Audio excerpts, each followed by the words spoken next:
बिस्मिल्लाहिर्रहमानिर्रहीम। अस्सलाम वालेकुम। अपने नए व्लॉग में आपको खुश आमदीद कहता हूँ। बात करेंगे NA 133 के बाई इलेक्शंस के हवाले से। इम्पॉर्टेंट इसमें अपडेट ये है कि इलेक्शन कमीशन की जानिब से अब बाज़ाब्ता तौर पर इस हल्के में ज़िमनी इलेक्शन के लिए शेड्यूल जारी कर दिया गया है और साथ ही साथ जो PTI के नामज़द उम्मीदवार हैं जमशेद इकबाल चीमा, उन्होंने अपनी इंतखाबी मुहिम का आगाज़ गुज़श्ता रात से कर दिया है। इस हवाले से कुछ डिटेल्स आपके सामने रखूँगा और साथ ही साथ आपको बताऊँगा कि इस हल्के में किसी भी उम्मीदवार की जीत के लिए तहरीक लब्बैक का किरदार कितना अहम हो सकता है। तो इस हल्के की जो ज़मीनी सूरत हाल है उसकी तरफ जाने से पहले मैं ज़रा आपको इलेक्शन कमीशन की जानिब से जो आज एक नोटिफिकेशन जारी किया गया है, इलामिया जारी किया गया है कि जिसमें बताया गया है कि ज़िमनी इलेक्शन NA 133 जो है वो 5 दिसंबर को होंगे। लेकिन इससे पहले कि कागजात नामजदगी कब जमा कराए जाएंगे, उस पर एतराज़ात कब तक दायर किए जा सकते हैं और अपीलों पर फैसला कब होगा और जो इंतखाबी निशानात हैं वो कब अलॉट किए जाएंगे। तो डिटेल्स कुछ यूँ है कि कागजात नामजदगी जो है वो 21 से 25 अक्टूबर तक जमा कराए जा सकते हैं। फिर 30 अक्टूबर तक इन कागजात की जांच पड़ताल का अमल जो है वो मुकम्मल किया जाएगा। फिर 3 नवंबर तक किसी भी उम्मीदवार पर अगर किसी दूसरे उम्मीदवार को कोई एतराज़ है तो इस हवाले से जो है एतराज़ात दायर किए जाएंगे और 9 नवंबर को इन तमाम एतराज़ात की अपीलों पर फैसला किया जाएगा और 10 नवंबर को हतमी फहरिस्त शाये की जाएगी उम्मीदवारों की और 11 नवंबर तक जो है कोई भी उम्मीदवार अगर अपने कागजात नामजदगी वापस लेना चाहता है तो वो 11 नवंबर तक अपने कागजात नामजदगी वापस ले सकता है। इसके बाद अहम मरला आ जाता है इंतखाबी निशानात की अलॉटमेंट का। तो 12 नवंबर को इलेक्शन कमीशन की जानिब से जो हतमी उम्मीदवार होंगे जो इस ज़िमनी इलेक्शन में कॉन्टेस्ट करेंगे उनको इंतखाबी निशानात अलॉट किए जाएंगे। इसी नोटिफिकेशन में एक नोटिफिकेशन और भी किया गया है इलेक्शन की कमीशन की जानिब से, जिसमें बताया गया है कि नज़र अब्बास को डिस्ट्रिक्ट रिटर्निंग ऑफिसर और सैयद बासित अली शाह को रिटर्निंग ऑफिसर नामज़द किया गया है। अब 5 तारीख को जो है ये इलेक्शन है, 12 नवंबर को इंतखाबी निशानात अलॉट किए जाएंगे। तो 3 दिसंबर तक उम्मीदवार अपनी इंतखाबी मुहिम चला सकेंगे। PTI ने तो जैसे मैंने पहले स्टार्ट में ही बता दिया कि तहरीक इंसाफ ने उम्मीदवार पहले ही नामज़द कर दिया था और अब उसने गुज़श्ता रात से जो है वो अपनी इंतखाबी मुहिम का आगाज़ भी कर दिया है। ये एक लिमिटेड गैदरिंग थी, शायद इंतखाबी मुहिम चलाने से पहले एक स्ट्रेटजिक मीटिंग थी जिसमें ये तय किया जाना था कि इस इंतखाबी मुहिम को किस तरह से बूस्ट अप करना है, कैसे इसको आगे लेकर जाया जाना है।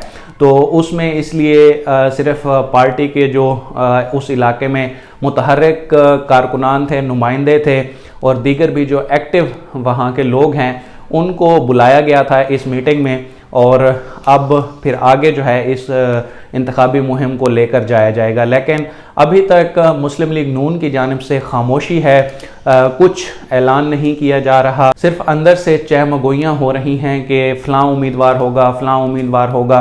कभी परवेज़ रशीद का नाम लिया जाता है, कभी मोहम्मद ज़ुबैर का नाम लिया जाता है, तो कभी ये कहा जाता है कि शायद मलिक फैमिली के अंदर से ही किसी को टिकट दिया जाएगा, लेकिन हतमी फ़ैसला अभी तक नहीं हुआ। आज जब ये मैं वीडियो रिकॉर्ड कर रहा हूँ तो अब से थोड़ी देर बाद इस्लामाबाद में मुस्लिम लीग नून की पार्लिमानी पार्टी का इजलास होना है, तो उसमें शायद ये चीज़ें डिस्कस की जाएं और उसके बाद PDM का सरबराही इजलास भी होना है और PDM ने गुज़श्ता रोज़ जैसे मौलाना फजलुर रहमान ने एक तहरीक का ऐलान किया है तो उस हवाले से भी वहाँ पर डिस्कशन की जाएगी। लेकिन NA 133 भी एक बड़ा इम्पोर्टेंट मुद्दा है, तो इस हवाले से भी हम तवक्को कर रहे हैं कि इस इजलास के बाद कोई चीज़ जो है वो सामने आएगी। अब मैं आपको बताता हूँ कि इस हल्के में किसी भी उम्मीदवार की जीत के लिए तहरीक लब्बैक का कितना किरदार अहम हो सकता है। अगर हम 2018 के जनरल इलेक्शन की बात करें तो इसमें तहरीक लब्बैक ने सूबाई असम्बली और कौमी असम्बली की नशिस्त पर अपने उम्मीदवार नामज़द किए थे। कौमी असम्बली की नशिस्त पर जो थे वो मतलूब अहमद थे और इन्होंने टोटल वोट लिए थे 13,235 और जो मजमूई पोजीशन थी इनकी वो इस हल्के में तीसरी थी। इसी तरह इस हल्के में जो सूबाई असम्बली की नशिस्तें हैं वो 3 हैं, जिसमें PP 166, PP167 और PP168 शामिल हैं। इन तीनों में क्या पार्टी पोजीशन रही थी ये जानना भी बड़ा अहम है, तो इसलिए मैं आपको बता देता हूं कि PP166 जो है PP166, इसमें मुस्लिम लीग नून के रमज़ान सद्दीक कामयाब हुए थे और उन्होंने 42,063 वोट लिए थे। इसके बाद PTI के उम्मीदवार का नंबर था अब्दुल करीम, उम्मीदवार थे PTI के, और उन्होंने 33,943 वोट लिए थे। इसके बाद जो तीसरी पोजीशन थी वो तहरीक लब्बैक के उम्मीदवार मोहम्मद काशिफ अली की थी, जिन्होंने 8,431 वोट लिए थे। इसी तरह से जो PP167 है उसमें PTI के उम्मीदवार नज़ीर चौहान, जो कुछ अर्सा तक जो है वो जहांगीर तरीन ग्रुप में भी रहे हैं, लेकिन फिर वो वापस आ गए हैं जब उनका शहजाद अकबर से एक मामला हुआ था, लेकिन माफ़ी तलाफ़ी के बाद उन्होंने जहांगीर तरीन ग्रुप छोड़ने के बाद दोबारा PTI में वापसी की है। तो वो यहाँ से कामयाब हुए थे और उन्होंने 40,704 वोट लिए थे। इनके जो मुकाबले में मुस्लिम लीग नून के उम्मीदवार थे, बड़े कम मार्जिन से वो हारे थे, 38,463 वोट उन्होंने लिए थे।